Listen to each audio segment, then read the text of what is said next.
Hello, everybody. Welcome to EDUT 570. My name is Bill Selleck. I'll be your instructor for the next 8 weeks. So, a little bit about me and then a little bit about our course.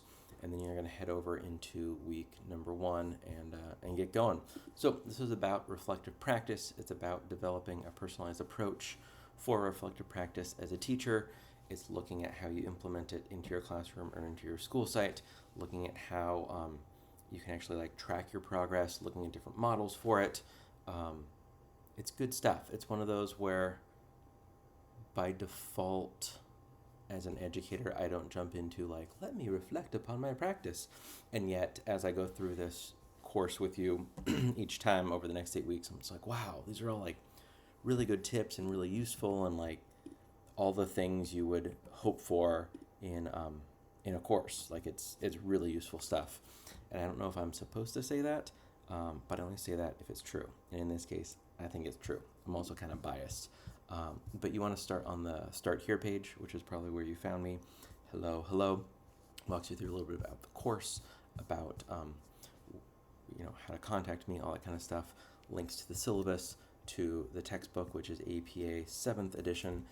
Make sure to read our syllabus carefully, particularly take a look at resources from the library, for the Writing Center, Grammarly, and then definitely the late policy, because that's what we use as a school of education.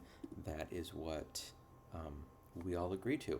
So if you're ever wondering about late policies or extra resources, those are all there in the syllabus for you. So what else? If you've not looked at the library and gone through the library orientation, make sure and take a look at that.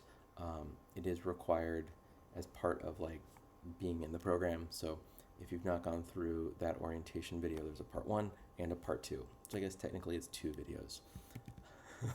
I'm going to very quickly give you kind of week by week what this course is about. I'm going to try and give you kind of a big picture, and then each week you'll get a video from me, and then you'll also get an announcement with what's going on. And those are similar, but definitely have unique resources in their own.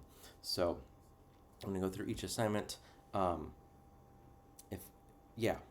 Let's just jump right into it. So week 1 looks at kind of methods of reflective practice. You're going to start to see a theme. So once you kind of see week 1, it looks kind of similar each week. You'll see the topic, the learning outcomes, Christian message, my video, and then various readings and videos. And so with this one, you're going to hear a lot about John Dewey. And then for the rest of your career, you'll be able to reference Dewey in the dense but useful readings. There's a link to the reading reflections in Flip, Microsoft Flip, formerly known as Flipgrid. If you hear Flipgrid, it's also Flip or Microsoft Flip. They are all one and the same. There's a tutorial for you back when it was called Flipgrid, and then you're going to be looking at developing a personalized approach to reflective practice. That's due at the end of week number 2, but at the bottom of week 1, you'll see a nice kind of overview of that. So week number 2 continues to look at methods of reflective practice. Again, you see topic, learning outcomes, Christian message, my video, and then readings. With this, you're always going to have a reading reflection posted to Microsoft Flip. In this case, it's looking at how we think, and it's more about John Dewey and the art of reflection.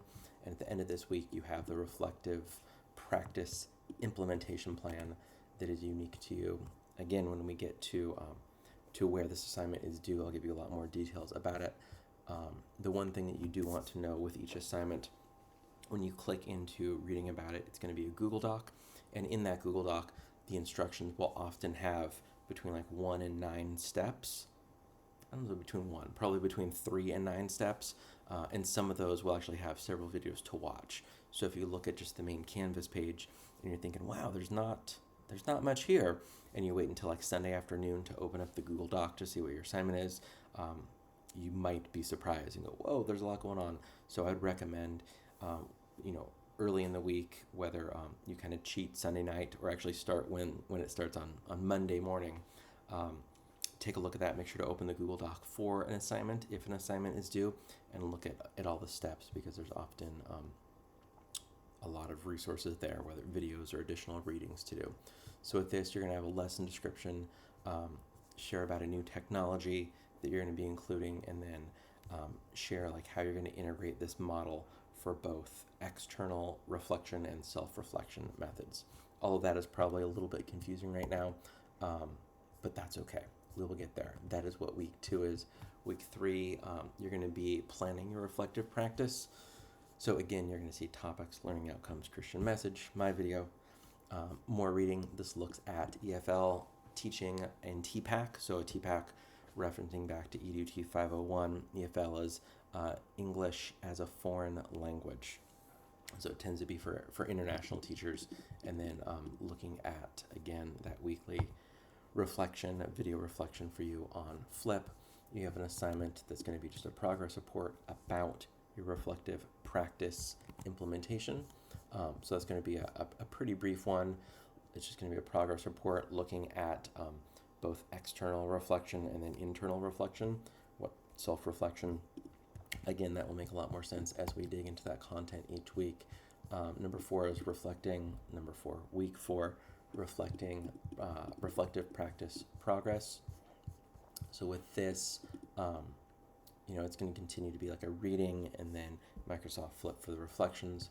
With this one, we're in week 4, so it's looking ahead. There's actually nothing due in week 4. But in week 4, you're actually going to be implementing. So I'm going to kind of pause the week by week and give you like that big arc. So I kind of jumped into weeks 1, 2, and 3. So week 4, you're going to be implementing your reflective practice plan. And then the plan kind of moving forward from that week 6 is a break from the assignments, but then you get heavy reading. That's where you jump into some original John Dewey reading. There's like it's so dense that there's actually like little gray boxes in the margin. Even just reading those little gray box summaries are going to be fairly dense work. So week 6 is like the heavy reading and kind of your reflective practice implementation plan leading up to that.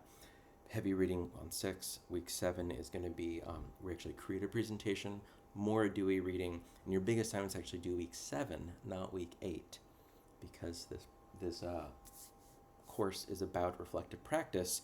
Week 8 is actually kind of a meta thing, like you're reflecting on your final submission, and that's what week 8 is. So it's almost more of like a traditional movie, right, where like it's this big build.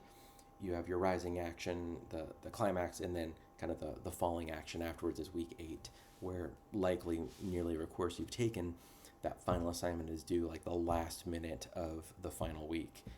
In this course, it's due the week before, and then you're actually going to be reflecting on that. So that's kind of what that looks like. So with that, that's kind of what the course is. You want to go over and take a look at the week 1 video next, where I'll dive into the topics a little bit more. And I just jumped kind of right in, just a little bit about me. I'm Bill Selleck, he, him.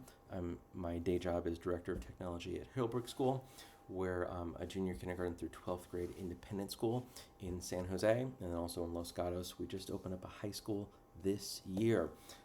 So this is my first year as tech director, where I'm at 2 different campuses. So there's a lot going on down right there. So we have like 14 acres in Los Gatos, which is a lot for Northern California. And then we have like the super urban downtown San Jose right now, 9th grade. And then with each year as we grow the high school, it'll be 9th and 10th, 9th, 10th, 11th, and then all 4 grades. All 3 of my kids go to our school. They're currently in grades 3, 5, and 6. So if you are elementary or middle school teacher, I have some of those kids. When I was in the classroom, I was teaching kindergarten, 2nd grade, and then 4th and 5th grade music. I've also been teaching ed tech grad courses for about 15 years now. Wow, time flies, my goodness. And if you go on that About Me page, you can see it a bit more if you want to follow me and connect on any of the social media or see some of the other content I create.